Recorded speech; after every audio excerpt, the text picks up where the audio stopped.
sama digganteeg sama combat man nag moom laa gérer. parce que moom coow li bokk ci dañ ko cee boole. Balla Gaye moo ko ci boole. yow sama bopp de waa gëm sama bopp rek moom laa sëgg man tollu ma ci natt sama bopp xam naa li ma doon xam naa li may pees. kii damay xeex ak moom. soo duma mu daw. boobu na taxaw rek wax ma ay ñëw fii jàppande benn seconde nii bëri nii mu jeex de. siit yu ma bëriwu ko adversaire yi ma bëri lu ko bis yu mag yi ma bëri lu ko adversaire yi danger yi ma bëri lu ñoom. du ñu egg foofu sax yow la kii bu amul sax nga koy dóor mu waaj. man la Zarko. man la Sa Thiès. le 22 juin. la ñëpp dem uti ko ah. surtout waa diaspora bi. seen affiche. .com nga jënd seen code. ku ko bëgg a seetaan ndox ko ci seen affiche. .com na ngeen teel a abonné nag teel a jënd seen code. en live pay per view. live pay per view. en live pay per view sur seen affiche.com.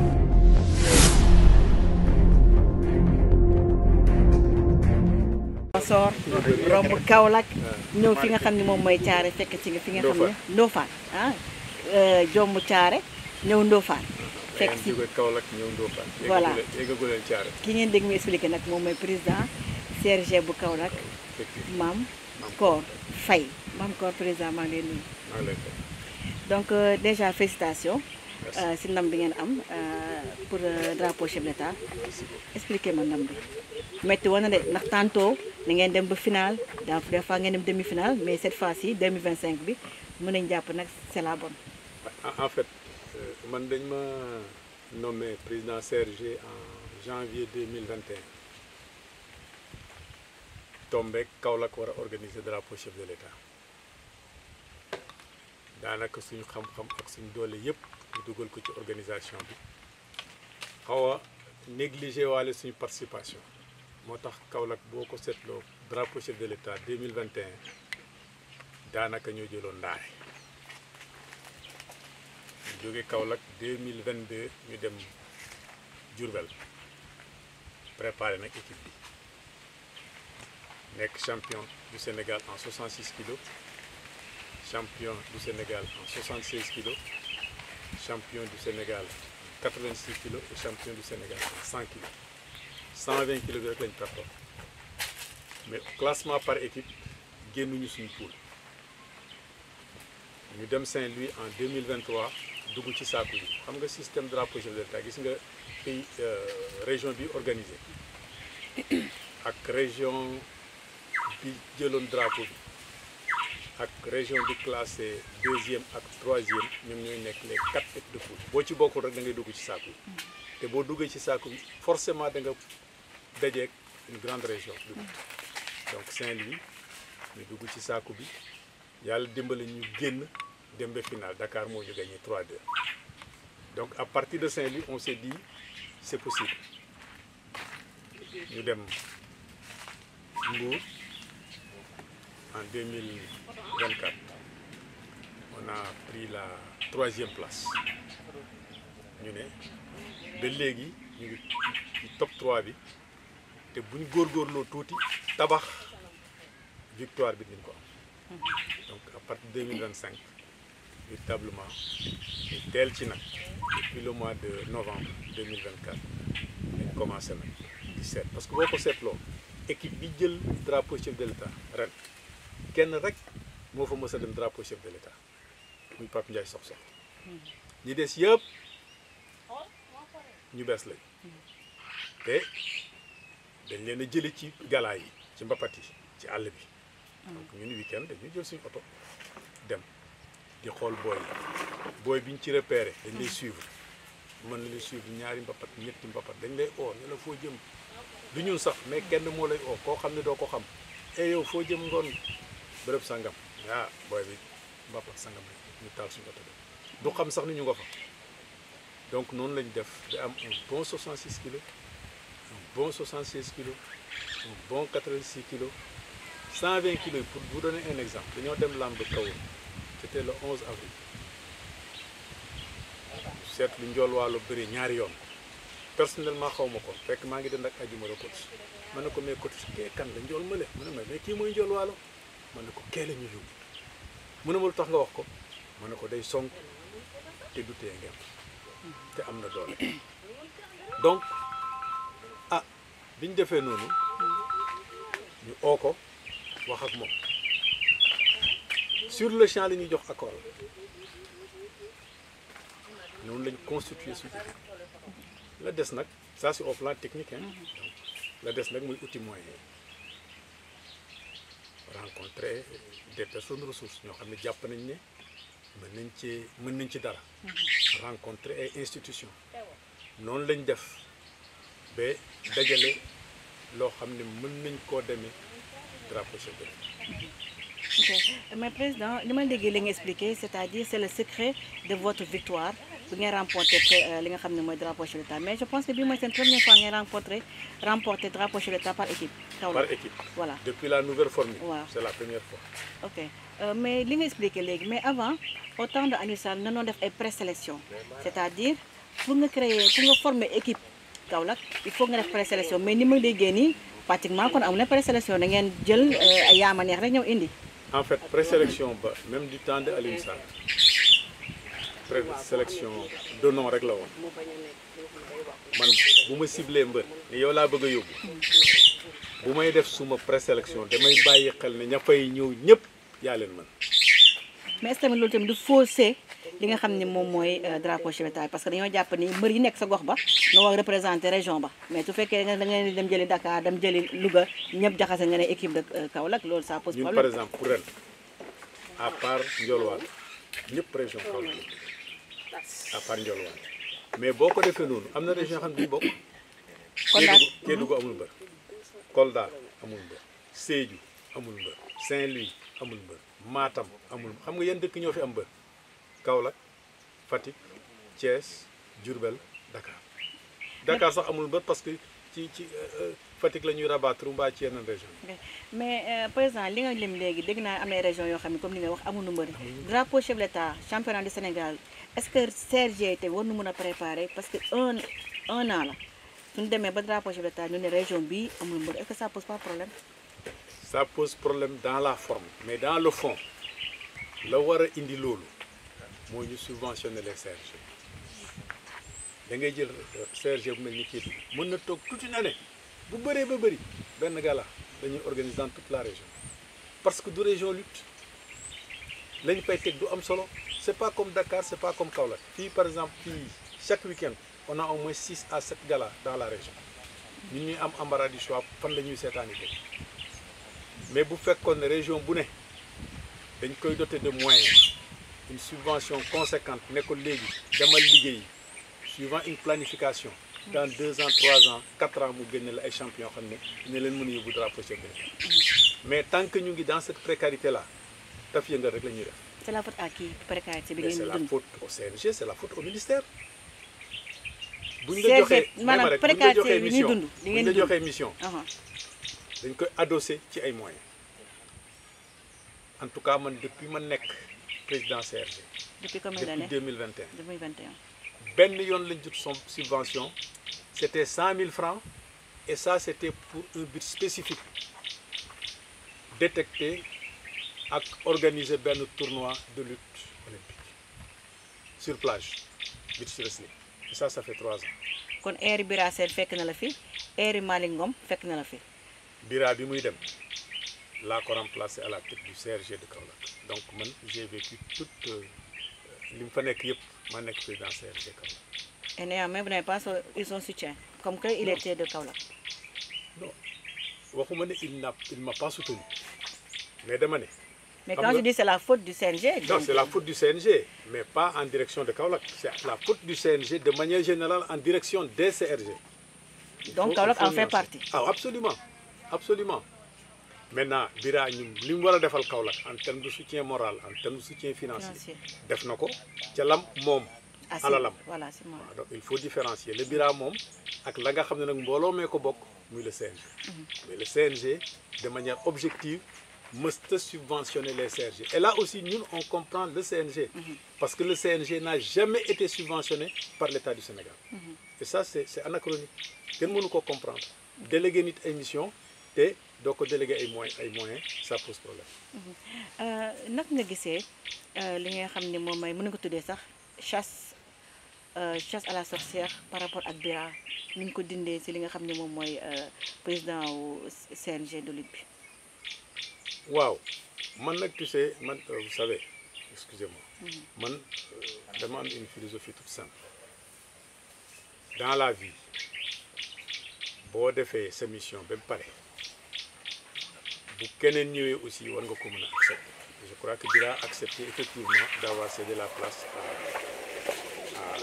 à Malick c'est vrai que bëri woon na coow bu yow coow boobu lu ko waral ñun président CRG ñun ñëpp on était avec Bira xam nga li ko waraloon parce qu'on était comptable de son bilan président CRG yëpp tout le monde 14 régions yëpp tout le monde on était avec Bira 14 amul benn voix discordante tous les 14 étaient avec Bira qu'est-ce qui a précipité sa chute nag non xam nga nag le CNG est une structure d'exception boo déggee structure d'exception mooy amul élection du fédération mais maanaam yéen kenn déggu la ngeen def sortie comme ñeneen ñi doon def sortie pour promouvoir li nga xam ne mooy candidature l'actuel président c'est-à-dire que ñun niveau de responsabilité fi ñu toll yoon mayuñu ñu ubbi suñu làmmiñ di wax à la télé ou à la rajo mais moom xam na ne on l'a soutenu jusqu'au bout moom xam na ko moom Bira xam na ko le ministère xam na ne les 14 régions étaient du côté de Bira Malick Ngom ci boppam xam ne nous on était avec Bira on n'était pas avec Bira en tant que personne mais on était avec l'institution parce que lam liggéey ko Dakar liggéey ko ci région bi ci région yi ñoo ànd ak moom liggéey ko on a été avec lui benn dama doon wax ne structure d'exception amul vote ministre mooy seet kam wóolu mu dénk ko te dénkaay nag ko wóolu moom Malick Ngom la wóolu dénk na ko y a pas de problème. ok si moom la ñuy des nag nga gisee l'actuel président Malick. pratiqué nañ ko pendant 1 an li ñu mën a jàpp li ma mën a jàpp mooy il est très ouvert amul heure boo koy oo te du décroché il est disponible mën naa ko concéder tey partager information maanaam bu tey moom bu amee loo xam ne dans une région jaaxal na ko du hésiter au le président du CRG ne ko ah man de lii laa dégg mbaa lii waa président lii loo ci xalaat nga wax ko ci sa xalaat loolu daal xam naa ne du point de vue de la conduite des hommes li ñuy wax management vraiment on n'a rien à lui reprocher. c'est sûr que c'est vrai que yaa ngi dëkk fii nii c'est un peu éloigné de Dakar mais yaa ngi dégg ay rumeurs fan yi ñu naan Malick Ngom acteur lamb yi certains ñu ngi wax ni que kontaan nañu ci sa gestion est-ce que tu partages leur avis wala. mais ñun ñoo koy wax mooy ña ko ngemboon waaw ña ko. non il faut dire la vérité ñun ñoo koy wax mooy ña ko ngemboon man nag mënuma ànd ak yow tey ne yaa baax suba ma sànni la xeer xam nga xam nga position boobu c'est pas une position responsable. ñan position ban. position bi nga wax ñu àndoon ak moom di ko sànni xeer tey man bu ma àndee ak yow nga ma dem ba gis ne yow mii sa doxalin am na lu ma ci jaaxal. damay ñëw sa bureau dama lay woo mbaa ma ñëw en réunion de structure ma posé ko fa mais du ma dem ci rajo télé site di wax ça c'est pas bon. pourtant dafa ko fi sax une saison ah. voilà donc man pour man. Pourquoi autant d'acharnement sur sa personne? C'est des questions qu'on se pose. moo tax ma ne la gis nga milieu lamb ci boppam moo xaw a doy waar kii ànd ak yow tey daf koy def parce que intérêt du moment tey la mais suba boo jëlee beneen position boo xam ne àndut ak intérêt mu commencé yi ana mbër yi nga mbër yëpp globalement moom lañ àndaloon. ak ñenn promoteur. nan naa wax d'abord ci mbir yi ba ñu commencé ànd ak moom ba desul lu ay dagg ak ay yooyu ñoo njëkk a yuuxu commencé di ko sànni xeer promoteurs yi dañoo xaajoo woon ñi ànd ak moom ñi ànd ak Bira mais ba ministre bi jëlee d'autorité le ministre de l'intérieur d'autorité décision ne 18h30 la ñuy siffler le dernier combat mais daanaka amul luñ fi déggul ak lu ko fi jar mooy li ma la wax maanaam milieu làmb mooy c'est un chacun pour soi Dieu pour tous nañ ko doon waxee ñun primaire chacun pour soi Dieu pour tous yow daal say intérêt ngay gérer bu sa intérêt menacé nga sànni xeer souvent sax sànni xeer bi da nga ciy ànd ak chantage et ça c'est pas bon. kon mbër yi ak promoteur ñu ko faloon démb ñoo koy sànni xeer tey. non waxuma loolu dama ne am na ci ñoo xam ne ñu ngi koy sànni xeer. waaw en tout cas globalement boo ko seetloo. ñi koy sànni xeer di ko critiquer nekkul ñi àndoon ak Bira globalement man li ma seetlu c'est vrai que sori naa Dakar mais toujours maa ngi Dakar. président est-ce que d'accord nga vous êtes pour ou contre une fédération parce que temps yi ni ñu koy laam-laamee d'ailleurs sax mercredi am na réunion ministère CNG pour que ñu dem fédération en tout cas daal acteurs yu bëri li nga wax ne que CNG bi doy na fédération. waaw est-ce que tembe nii mun nañu dem. est-ce que d'accord naa ou d'accord. waaw man awma lu may d'accord ak lu may ñàkk d'accord. ah waaw mais vous êtes président de CNG. c'est une manière de parler. ok xam nga ministre bi ba mu falee Malick Ngom président Malick Ngom daf ko ne woon am nga at pour taxawal fédération at ça veut dire que normalement fin juin bii la ñu waroon taxawal fédération fu ci président Malick toll fu ci bureau bi toll wax dëgg yàlla moi je suis pas membre du bureau je suis membre du comité directeur donc xaw ma liggéey boobu fu mu ci toll. réunion mercredi bi c'est pour faire le point l'état des lieux par rapport certainement ak lañ ko santoon xam nga am na ñu bëri jàpp nañ ne mercredi la ñuy taxawal fédération non mercredi c'est pour faire l'état des lieux liñ la santoon foo ci toll liñ leen santoon yéen waa làmb ji fu ngeen ci toll si rien n'est fait ñu fixé waat beneen échéance fixé waat ay action chronogrammé ko kañ lay am xawma mais foofu la sa question bi amee solo fédération dafa laaj préparation bi ñan ñooy acteurs yi ñan ñoo nar a bokk ci fédération xam nga ñun maa ngi dégg ne xam nga léegi yaa ngi wax ne yow xamoo si loolu bëri mais maa ngi dégg ne président de CRG yi mun nañu ils vont devenir des ligues maanaam comme nu fédération di doxee noonu la si tànk yooyu la CNG bi war a doxee pour mën a dem ci fédération. non xam nga problème bi avec une fédération. dañuy njëkk a élire ay membres district. bureau district. bu ñu fa jógee district mooy niveau départemental day envoyé ay délégués au niveau régional ñu taxawal ligue tànn ay délégués envoyé ko au niveau national pour à l'assemblée générale pour ñu tànn bureau fédéral donc fédération moom bu ñu fay yeggee choix démocratique lay doon parce que procédure boo ci gis ak action bu ñu ci def am na une période de recours pour vider les contentieux bu ñu yeggee fédération nag niveau fédéral foofu moom day fekk lépp pare na waaye ñun en tant que président de région dañuy poser ay questions et c'est des questions légitimes ñen ñooy nekk acteurs yi damay jël rek benn région Kédougou amul benn écurie Kédougou amul benn école de lutte Kédougou amul benn promoteur Kédougou waaw ñen ñooy nekk ligu Kédougou xam nga cette question là elle n'est pas tranchée ñun. mais benn nga ma limagum de Kédougou rek. 14 régions déglu ma rek Kédougou Matam xam nga fii ñen ñoo fi am écurie ak ay école de lutte ak ay promoteurs Kaolack Thiès Diourbel Dakar Fatick mi nga xam ne chaque année ay ñeenti téeméeri gala lutte simple lay organiser amul écurie benn écurie la am muy Mambindis a nga Dakar kon est-ce que mën nañ def fédération di exclure Fatick xam nga loolu xel nanguwu ko beneen question et puis question boobu c'est lié à bi ma njëkk a wax léegi tout de suite lan mooy nekk place u bëre simple ci fédération parce que am na loo xam ne aussi région yi duñ ko nangu. mooy lan waa Dakar ñëw caporaliser fédération xam nga ñoo ëpp ay écuries.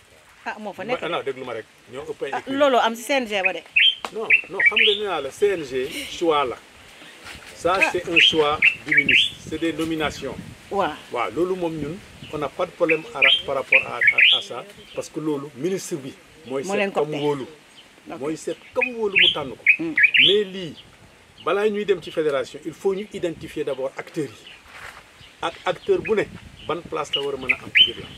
waaw su fekkee ne waa Dakar rek ñoom taxaw ne ñoom maanaam ñoom noo feeñu mais tamit ñoom lañ leen di faral. ñëppay feeñu non ñëppay feeñu xamoo dégg est-ce que dégg nga suma préoccupation.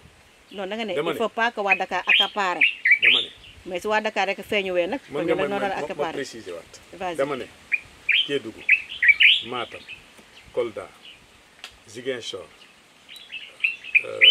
ak fanati Saint-Louis ñooñu Louga ñooñu amuñ promoteur amuñ école de lutte amuñ écurie dama bëgg a wax ne foofu à côté des écoles de lutte des écuries des promoteurs war nañ aménager déterminer yeneen type d'acteurs yoo xam ne dañuy bokk fédération gis nga bu ñu ko deful fédération bi ñaar mbaa ñetti région ñoo fay ne est-ce que ñetti région mën nañ dogal pour fukki région ak ñeent foofu laa ne identification acteurs yi c'est déterminant c'est important et c'est extrêmement important ak ban place la lutte simple bi di occuper ci biir fédération xam nga boo demee football y a le football amateur y a le football professionnel et cetera ay entités yu bëri ñoo nekk ci biir fédération ci biir bureau ci biir comité exécutif biir COMEX bi war nañ mën a fexe ba biir comité directeur bu fédération bi taxaw ku nekk gis ci sa bopp foofu laay waxee ne ce n'est pas parce que Dakar ëpp écurie c'est pas parce que Dakar ëpp ay école de lutte que ñoom ñooy ñëw accaparer kii. kon su ma déggee ngay wax kon ce sera pas demain la veille fédération. non kay. mën na mais li nga wax expliqué yëpp déjà limé nga ma 5 régions yoo xam ni pratiquement CRG bu moom. mais c'est le désert. non mais xam nga fi mu ne nii feuille de route bu leeree chronogramme bi leer ñu ne par exemple d'ici 6 mois 7 mois danañ taxawal fédération xam nga processus bi actuel CNG moo koy conduire dana fexe ba dans chaque fédération dans chaque région mu am une fédération même bu fekkee c'est pas une région de lutte. li ma bañ non ah oui ça va être compliqué. moo tax xam nga nit ñi dañuy yaakaar ne rek c'est aussi simple que ça bu fekkee nag ne bëgg nañ rek taxawal fédération à tout prix mettre de côté ñi nga xam ne ay dekkuñ ay région de lutte boobaa aussi ce sera une fédération amputée. mais le problème c'est que le mission Malick Ngom c'était pour une saison maanaam feuille de route am juillet la war a jeex. et là vous me parlez de 6 mois encore. feuille de route am jeexul juillet. feuille de route am octobre lay jeex passation de service bi mu waroon a def c'est dans le courant d'octobre novembre donc buñu avant ouverture saison bi mais ku def 1 an kay mën nga def 1 an et demi pour man acteurs yi dañ ko fa xaar non est-ce que acteurs yi dañ ko fa xaar acteurs yi fu ñu jëm xam nga coow lay bëri rek Bira Sène de acteurs yi noo ko wàccee de waaw fal Malick acteurs yi mën nañu wàccee Malick falaat keneen non xam nga man focaliser wu ma ci nit structure CNG bi laa wax war na mën a dem 6 mois encore mbaa 1 an encore parce que gis nga affaire bi bu ñu ko yàkkamtee wallahi on va échouer il faut que ñu jël suñu temps togg ko ba mu normal nga xam ne bu ñu ko yëkkee au moins mu nekk loo xam ne ñëpp nañ ci gis seen bopp. du yomb de. fédération du yomb. du yomb du gaaw buñ ko gaawantoo yàq ko maa la wax lii tey. ci ron mango gi. ok président est-ce que tey jii métti na nga jógee Ndofane dem ba Kaolack di diriger li nga xam ne mooy CRG bi. pour man personnellement. du dara di d'abord bon j'ai un pied-à-terre à Kaolack am naa kër Kaolack donc dama partager entre Kaolack et Ndofane fii dama xam ne fii a gën a féex rek fii laa gën a sentir son bopp moo tax ma ñëw résider fii. mais réunions yi régulièrement ne wu ma ne nous sommes le seul CRG qui se réunit régulièrement mais nous sommes l'un des rares CRG boo xam ne régulièrement lu am Dakar bu ñu teniree comité directeur bu ñu ñëwee def ko bu ñu defee AG bu ñu ñëwee def ko réunion de bureau yi c'est des réunions de bureau élargies par exemple bu ñuy traiter d'une question du bureau bi rek ay toog dañ koy élargir à tous ceux qui sont intéressés par ñi nga xam ne question bi ci boppam lan la leen te loolu waa CNG ki nga xam ne mooy le directeur administratif Mbaye Ndiame mën na la ko certifier. Ok. régulièrement dañuy envoyé suñu. est-ce que vous êtes appuyé par le CNG am ngeen ay aides financières yooyu noonu. non xam nga ne naa la CNG mënta appuyer nit xam nga li tax. non structure bi laa wax kay. waaw loo wax moo tax may wax. mais CNG bi amul moyen. est-ce que xam nga ne bañ commencé lamb 18h30 di ko siffler ba léegi CNG dërëm amuñu ko. man CNG ba Dakar. bu Dakar xam nga ñoom li ñu doon fonctionner bu combat bu mag amee ñu dagg 6 millions 3 millions 4 millions mais loolu lañu doon fonctionner léegi nag bu ñu nee 18h30 kenn tardeetul kenn ideetul ay bouteilles yu bëri donc dañoo normer affaire bi da ngeen li ma la bu ko defee nag léegi ñoom seen ressource day wàññeeku xam nga ñoom fi ñu waroon a mën a jàppale mooy état bi jox leen subvention. je sais que dernier mandat Bira l'état avait bindoon na ci budget bi 500 millions de subventions mais bu Bira demee loolu moom ci budget bi te normalement bu CNG jotoon budget 500 millions xanaa lu mu dee CRG bu ne dina ci am dara comme subvention mais fi mu ne nii am na président de CRG yoo xam ne même bu ñuy dem drapeau chef de l'état coono bu métti. ah CNG du leen jox. non CNG moo jël en charge tout ce qui est restauration tout ce qui est hébergement tout ce qui est transport yenn appui mais da doy xam nga booy dem est-ce que xam nga ñaata nit laa yóbbu 50 personnes koo xam ne président comité local nga dama la yóbbu président CDG dama la yóbbu tous les membres du bureau dañuy dem ak nag ñoo xam ne ci li may wër ci biir mbapat yi biir galaa yi dama leen di identifier comme ay ñoo xam ne ñii dañuy dundal làmb ndax foo dem fekk leen fa coono bu ne ñu ko ciy daj kon nag bu desul dara lu dem drapeau chef nga xam ne c'est une fête dama leen di yóbbu ñu participer à la fête loolu la.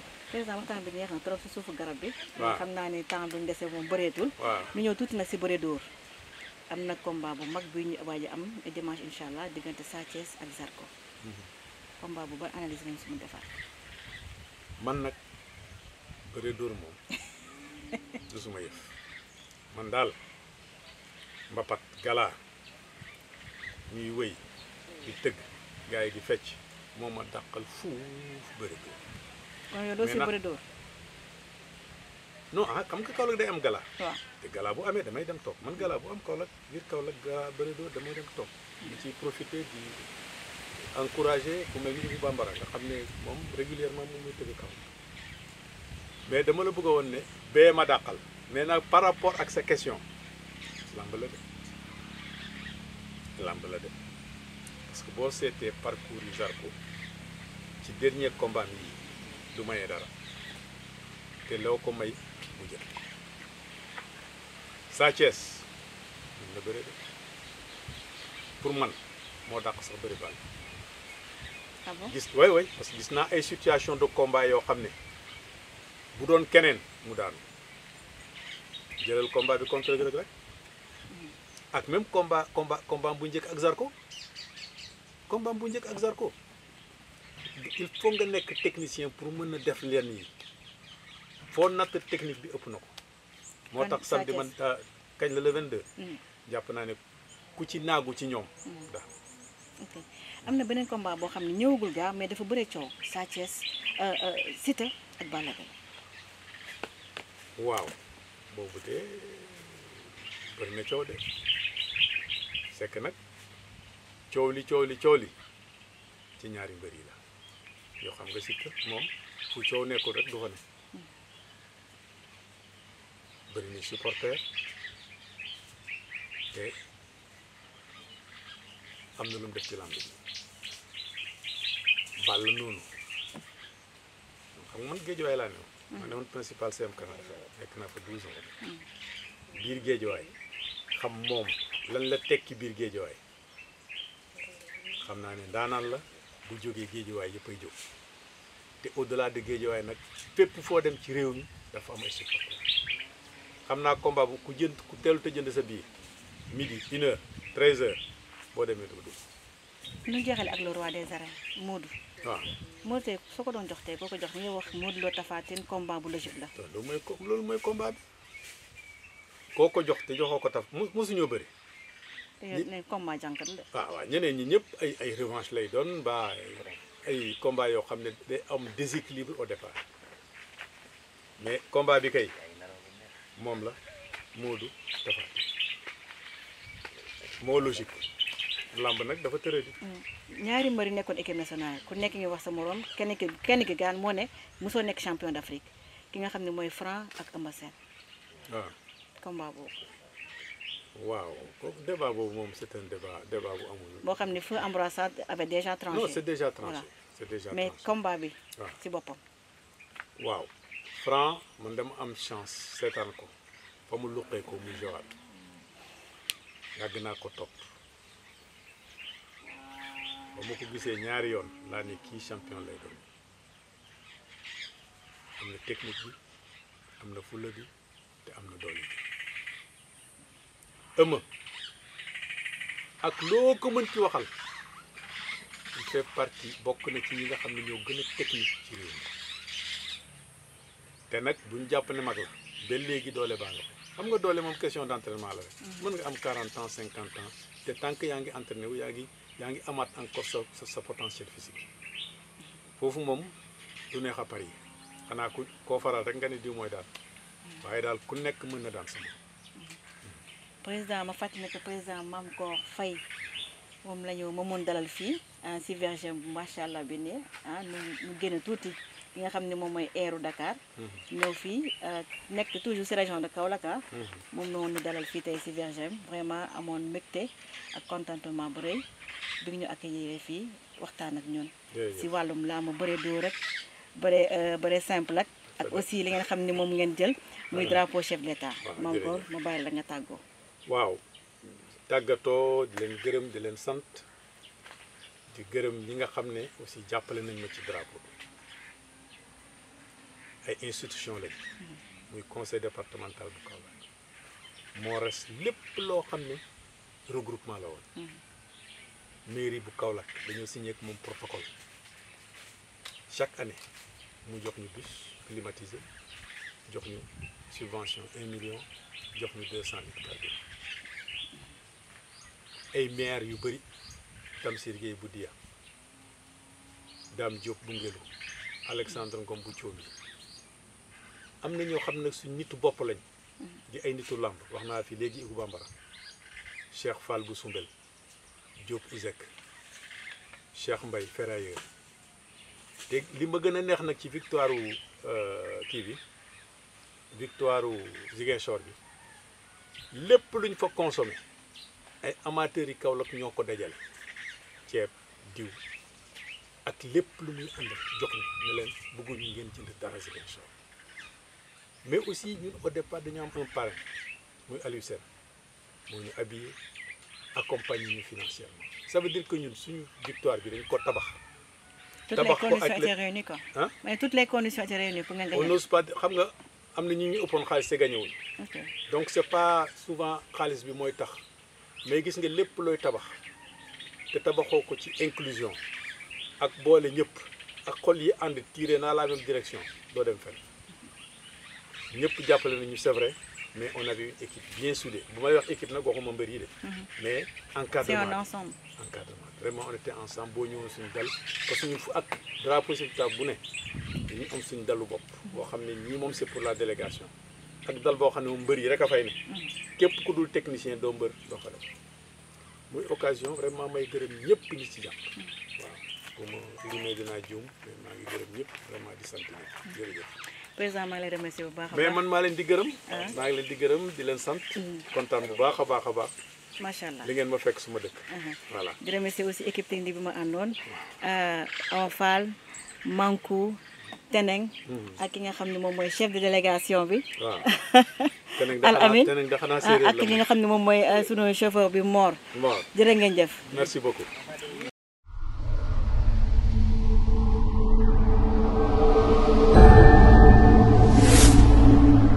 sama digganteeg sama combat man nag moom laa gérer. parce que moom coow li bokk ci dañ ko cee boole. Balla Gaye moo ko ci boole. yow sama bopp de waa gëm sama bopp rek moom laa sëgg man tollu ma ci natt sama bopp xam naa li ma doon xam naa li may pees. kii damay xeex ak moom. soo duma mu daw. moom na taxaw rek wax ma ay ñëw fii jàppande benn seconde nii bëri nii mu jeex de. siit yu ma bëri bëriwu ko adversaire yi ma bëri bëri lu ko bis yu mag yi ma bëri bëri lu ko adversaire yi danger yi ma bëri bëri lu ñoom. du ñu egg foofu sax yow la kii bu amul sax nga koy dóor mu waaj.